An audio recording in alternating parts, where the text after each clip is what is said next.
Marion brought something up, and it kind of is going to lead to this, I hope, but, she brought up, again, this root cause. Where did all this start? I asked myself, when did the docs become the bad guys?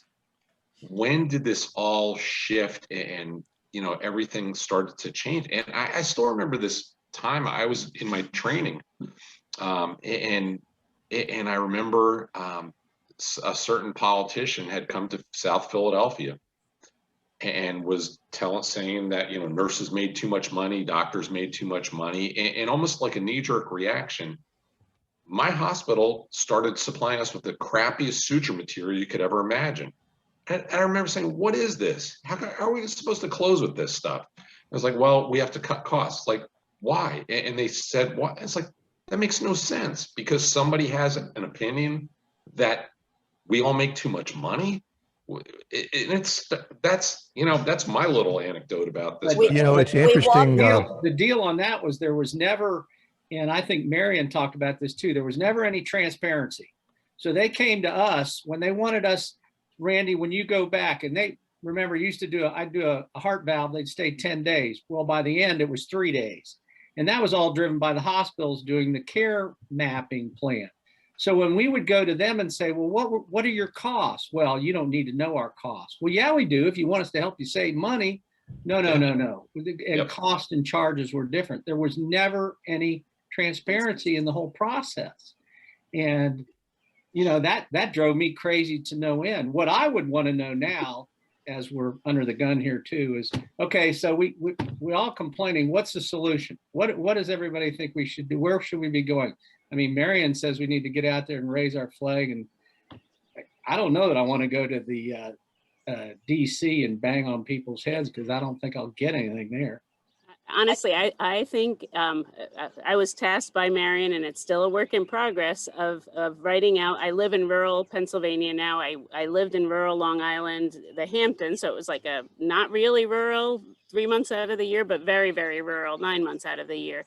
I think the solution is, let's put all the fixes. Let's call doctors, not providers, but in rural Pennsylvania, rural America.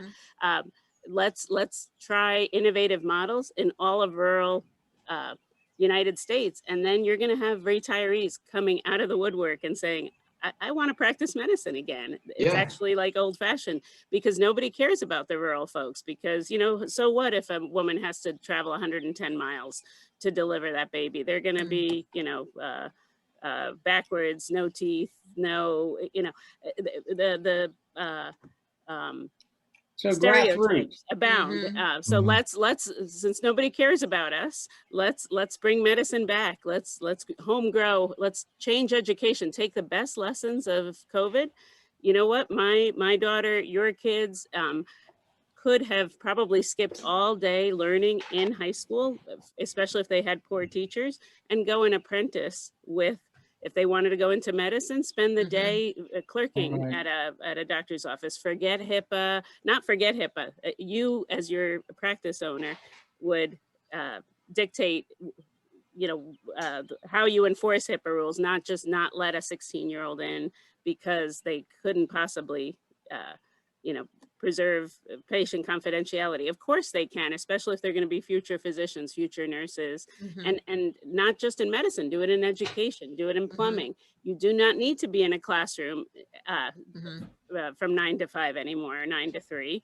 You can do your learning remote, and let's get some real life experience. Let's fix healthcare in rural areas first, and let the urbanites do their thing, and maybe we can show what works. I'd like to point out that there's actually historical precedent for that, and interestingly, particularly Rick and I have kind of lived through the revving up of this change in the way things are done. When I started my practice, physicians were largely in charge, and of course by the end that was wrong. But getting back to my point.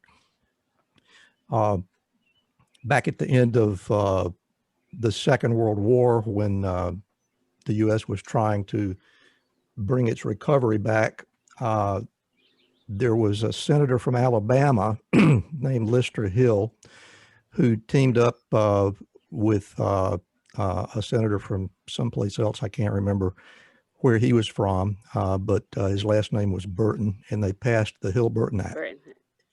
And they put hospitals in every tiny little community across the nation. And man, I'm telling you, it worked like a charm. Suddenly, residency trained surgeons and other specialists were willing to go and live in those communities and provide really good health care.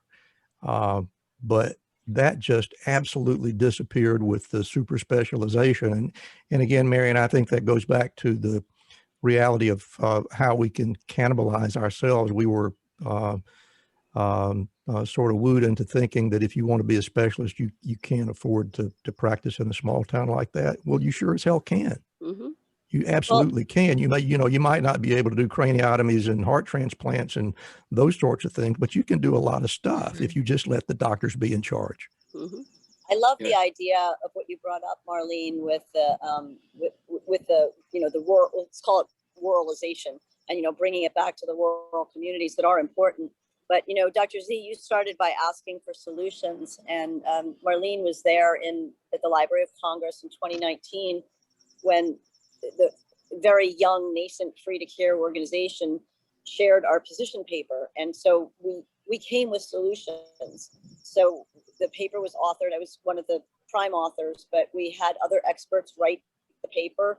We invited physicians from across the aisle. We invited lawmakers from across the aisle. And I think I'm hearing, and I agree, I don't think the answers will be in DC, but if you're not at the table in DC, you'll end up on the table with the fork in you. Yeah, no, I hear you. What we tried to do in the paper was we gave 5 arenas, and we, like strategically, when I set up the writing and the organization of the paper, I looked and I thought to myself, fastest rising costs in healthcare, drug costs, hospital costs. So there was a whole section on how do we rein in drug costs and take care of the drug and the hospital middlemen, because those hospital middlemen are the ones that were giving you the bad bandages in South Philadelphia.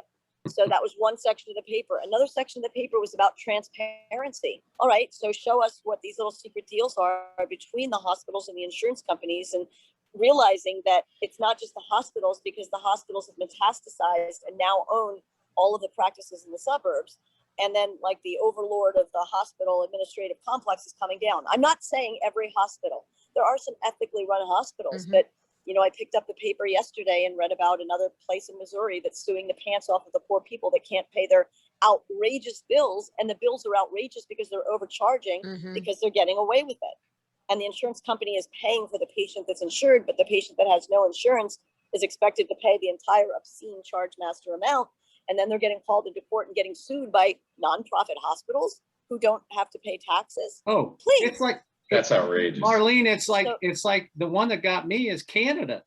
Canada's still in lockdown because they can't access, because they have cheap drugs that we all buy if we live in International Falls or UP of Michigan or Buffalo or wherever.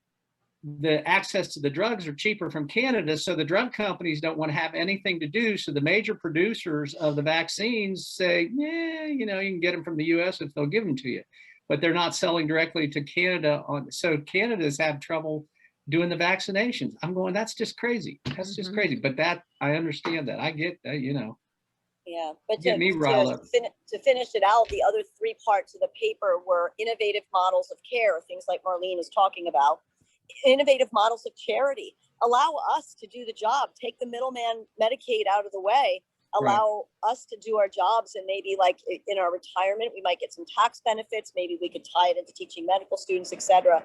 And the last part was, how do we tamp down on the physician shortage? And we made it clear that it was actually a shortage of physician time that we have, because there's 2/3 of our time is spent doing busy work instead of actual patient care. So those 5 arenas: drug pricing, transparency, need for innovative models of charity, need for innovative models of delivery, and reducing the physician time shortage became the free to care paper, which now 30 groups, and those 30 groups are 8 million citizens, 70,000 physicians, are behind the ideas in the paper.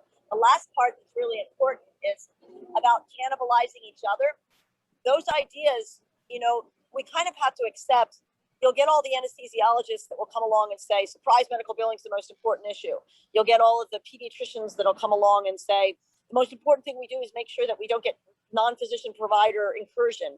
You know, the surgeons will come along and they'll say, oh gosh, I don't know what the surgeons are going to say is the problem. The reimbursement from Medicare, Medicaid, I don't know. But whatever, then everyone just insists, my specialty's problem is the most important problem. And they're not paying attention to everyone else's problem without realizing that if you're out there in that rural hospital, if you didn't have a good pediatrician and a good family practice doctor that was sending the right patients to the right specialists, they wouldn't end up in the ER. The ER wouldn't be overcrowded. They wouldn't be having to transfer someone who's now a complete train wreck to the big city hospital where they're going to go cha-ching, cha-ching, cha-ching, and then sue your pants off when you can't afford it. So get it together, people. Pretend we're in medical school all over again. We're sitting down at the table. Look, I'm here at like this table at a rest stop. See, it's like a big table. Get a big table together. And let's get back to where the surgeons, the pediatricians, the anesthesiologists, the neurosurgeons, the neurologists, the ID doctors, the anesthesiologists, we're all sitting down at the table and we're all trying to shut up and listen to other people's problems, going down one at a time. And then we're all getting behind a collection of ideas that we can agree on, and forget the jargon, forget repeal Obamacare. It's not going to happen. Forget Medicare for all. It's starting a food fight. Get to what we agree on, because when you start the food fight, Congress loves it. The media loves it. The food fight goes on. Nothing gets done, and we're left with the same problems. Yeah, this is why you can't depend on those guys. All they know how to do is fight each other. Yeah. They're stupid. Randy, That's a whole different world up there. But Randy, what I will tell you is that my most trusted person, he's now Senator Marshall. He read the paper 7 times, and he said to me, the patients are going to love this. The physicians are going to love this. We down here in DC are going to have a hard time swallowing this. Mm-hmm. Go make some noise, Marion. Go raise public awareness. And when you raise public awareness on each of these issues, that's how we get this done. This is why I'm raising noise on the PBMs. And boy, it's a big din.